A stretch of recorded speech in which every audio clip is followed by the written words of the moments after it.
Hello everyone, इस video में हम फ़ोन नंबर वैलिडेशन चेक करेंगे रेगुलर एक्सप्रेशंस की हेल्प से।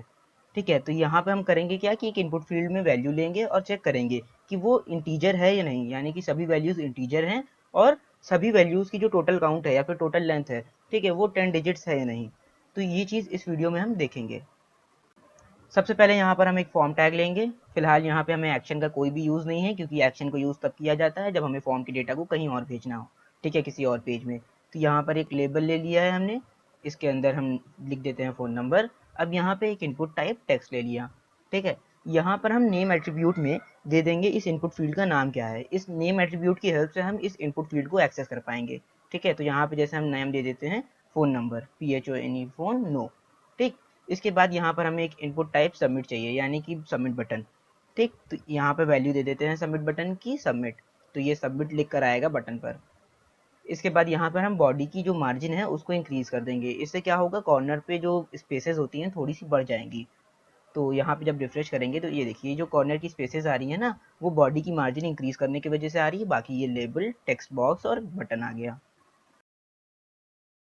अब हम यहाँ पे फॉर्म को भी एक नेम देंगे, ठीक है, क्योंकि हमें फॉर्म को भी एक्सेस करना है। क्योंकि इनपुट टैग किसके अंदर है, फॉर्म के अंदर है। तो पहले फॉर्म को एक्सेस किया जाएगा, उसके बाद फॉर्म के अंदर प्रेजेंट जो कंट्रोल है यानी कि इनपुट फील्ड है उसको एक्सेस करेंगे। यहाँ पर हमने एक स्क्रिप्ट टैग लिया है, स्क्रिप्ट टैग के अंदर हम अपनी जेएस की कोडिंग करेंगे। सबसे पहले यहाँ पर हम एक वेरिएबल लेंगे, यहाँ पर वेरिएबल का नाम दे दिया है फोन नो, ठीक है। तो इसमें क्या करेंगे, हम एक्सेस कराएंगे अपने इनपुट फील्ड को। तो वेरिएबल नेम और जो इनपुट फील्ड में नेम प्रॉपर्टी की वैल्यू है, कोई ज़रूरी नहीं है कि वो सेम हो, ठीक है, आप डिफरेंट भी रख सकते हैं। बस ये रिमेंबर करने में आसानी हो जाती है इस तरीके से वेरिएबल को। तो डॉक्यूमेंट डॉट, यहाँ पे फॉर्म्स लिखा हमने, तो डॉक्यूमेंट में प्रेजेंट सभी फॉर्म्स को एक्सेस करना है। अब यहाँ पे ब्रैकेट के अंदर उस फॉर्म का नाम देंगे जिस फॉर्म को हमें एक्सेस करना है सभी में से। तो एक लेआउट में एक से ज़्यादा फॉर्म्स हो सकते हैं, तो यहाँ पर उस फॉर्म का नाम दे दिया जिसे एक्सेस करना है। उसके बाद दूसरे ब्रैकेट में उस फील्ड का नाम देंगे जो उस फॉर्म के अंदर जिसे हमें एक्सेस करना है। जैसे हमें जिस फील्ड को एक्सेस करना है उसका नेम है फ़ोन नो, ठीक है, तो फ़ोन नंबर। तो इस फील्ड को हम इस कोड की हेल्प से, इस वेरिएबल की हेल्प से हम एक्सेस कर पाएंगे। अब यहाँ पे एक वेरिएबल के अंदर हम एक पैटर्न क्रिएट करेंगे, यानी कि रेगुलर एक्सप्रेशन क्रिएट करेंगे। तो रेगुलर एक्सप्रेशन का काम होता है एक पैटर्न को क्रिएट करना मैचिंग पर्पज़ के लिए। यहाँ पर हम दो फॉरवर्ड स्लैश लेंगे, उसके बाद इसके बीच में हम पैटर्न को क्रिएट करेंगे, ठीक है, जिसको हमें मैच कराना है अपनी इनपुट फील्ड से। तो यहाँ पर हमने लिखा \d, यानी कि इनपुट फील्ड की हर वैल्यू को चेक करो कि क्या वो डिजिट है, यानी कि 0 से लेके 9 के बीच में है, हर एक वैल्यू को। उसके बाद यहाँ पर हमने कर्ली ब्रैकेट के अंदर लिखा 10, यानी कि हमें 10 डिजिट्स चेक करनी है। तो आपको करना क्या है कि सिर्फ 10 डिजिट को चेक करना, ठीक है। तो इस पैटर्न का काम ये होगा कि डिजिट्स को चेक करना, लेकिन कितनी, 10।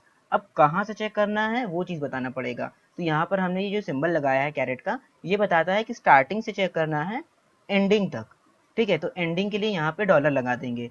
तो अगर 10 डिजिट से ज़्यादा होगी तो ये एरर दे देगा, मतलब कि जब वो 10 डिजिट से ज़्यादा चेक ही नहीं कर सकता तो वो कैसे बताएगा कि वो डिजिट है या नहीं है।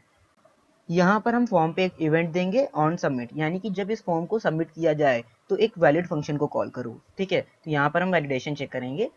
तो उसके बाद ये फंक्शन रिटर्न करना चाहिए कोई वैल्यू, यानी कि रिटर्न टाइप का होगा, ठीक। ये रिटर्न करेगा ट्रू या फॉल्स। अगर ट्रू रिटर्न करेगा तो फॉर्म सबमिट होगा, अगर फॉल्स रिटर्न करेगा तो फॉर्म सबमिट नहीं होगा, ठीक। तो यहाँ पर हम फंक्शन क्रिएट कर लेते हैं अब वैलिड, ठीक है। तो अब देते हैं यहाँ पे कंडीशन। पहली कंडीशन इफ़, हमने कहा अगर फ़ोन नंबर की जो वैल्यू है, ठीक है, यानी कि उस इनपुट फील्ड की जो वैल्यू है, डॉट वैल्यू, यानी कि इसकी जो वैल्यू है अगर वो मैच करती है, डॉट मैच फंक्शन, ठीक है। मैच फंक्शन का काम होता है मैचिंग करना रेगुलर एक्सप्रेशन से। तो यहाँ पर ब्रैकेट में हम रेगुलर एक्सप्रेशंस लिखते हैं।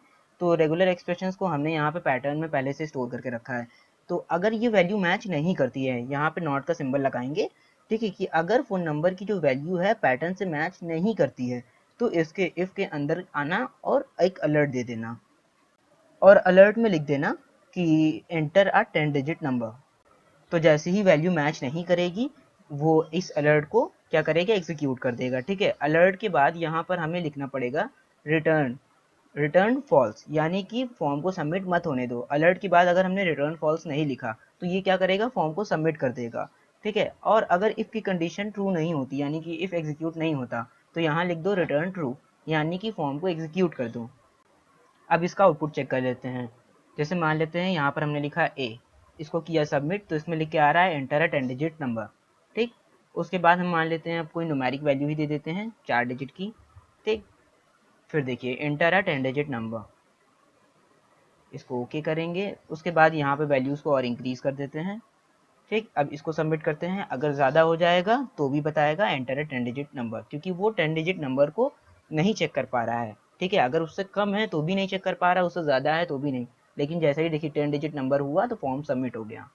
अगर कोई यूज़र नंबर दे रहा है, ठीक है, तो ये वैलिडेशन ठीक है। लेकिन अगर मान लीजिए वो अल्फ़ाबेट दे रहा है तो दूसरा वैलिडेशन होना चाहिए जो बताए कि आप अल्फ़ाबेट नहीं लिख सकते इसमें। अब हम यहाँ पे एक इफ लेंगे, ठीक है, एक और कंडीशन देंगे। यहाँ पर फंक्शन यूज करेंगे इज नैन। इसका फुल फॉर्म होता है इज नॉट अ नंबर। ये चेक करता है क्या इनपुट फील्ड में नंबर नहीं एंटर किया गया है, ठीक है। तो इसके अंदर हम दे देंगे फ़ोन नंबर की वैल्यू, ठीक, यानी कि इनपुट फील्ड की वैल्यू। तो ये चेक करेगा कि अगर वो नंबर नहीं है तो यहाँ पे अलर्ट दे देगा। इसमें हम नॉट सिंबल का यूज़ करने की ज़रूरत नहीं है हमें, क्योंकि ये पहले से ही नॉट अपने आप में लगा हुआ है इसका, ठीक है। इसका मतलब ही, इसके नाम का मतलब ही यही है, नॉट अ नंबर। ये चेक करता है कि क्या इनपुट फील्ड में जो एंटर की गई वैल्यू है वो नंबर नहीं है। अगर नहीं है तो ये अलर्ट देगा और रिटर्न कर देगा फॉल्स, यानी कि फॉर्म सबमिट नहीं होगा। अब इसका आउटपुट चेक कर लेते हैं। जैसे मान लेते हैं यहाँ पर हमने दिया ए, ठीक है, इसको किया सबमिट, तो इसमें दे रहा है कि only enter a numeric value, ठीक। लेकिन अगर कोई नंबर ही दे देते हैं तो यहाँ पे क्या करेगा, ठीक है, 1A दिया तो भी दिखा रहा है यही चीज़। क्यों? क्योंकि 1A 1A ये सब नंबर नहीं है, नॉट अ नंबर की वैल्यू हो गई ट्रू।